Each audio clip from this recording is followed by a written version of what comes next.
بسم الله الرحمن الرحيم. هذه القصيدة مشاركتي في زواج الشاب متعب ابن علي ابن قفران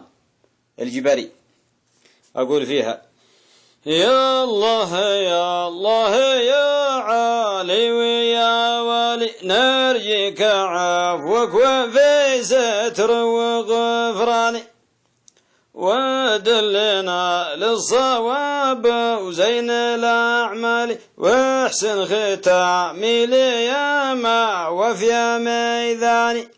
من بعدها يا سلام يعد الأمزاني ويعد منطاف بالكعبة والأركان، سلام مثل الجواهر غالي النادر وطيا من العود والكادي وريحان، يعم كل الحضور وكل من جاكم في حفلة المجبر دربه الليماني، من آل علي لهم تاريخ وامجادي وجنب بن سعد فرسان وشيخاني، والدم لجت قضايا عمدنا وزله في جنب بن سعد ترجع لابن عبصاني، والدعوة الغالية لازم نلبيها لا بد نحضر فرحكم يا القفراني. لحق دعاني وهو له منزل عالي عندي وعند القبائل قاصي وداني، شيخه وشاعر وللثقله وميزانه ويجيد كل الفنون وكل الألوان، والساحة احتلها في وقت نقياسي مبدع بشتى الطرق في كل ميداني، رغم الضغوطات من ظافر ومن حامد لكن واصل طريقك يا كحيلاني.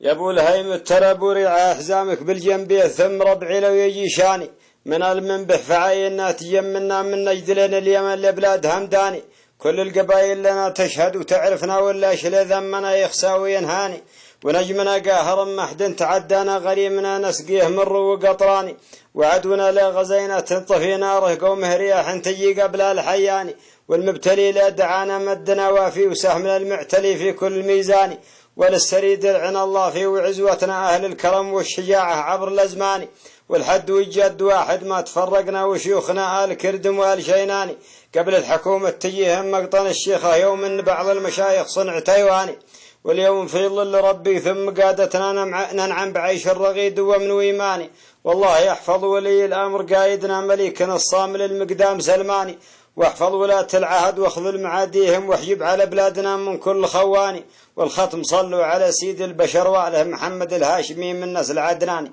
اللهم صل وسلم عليه.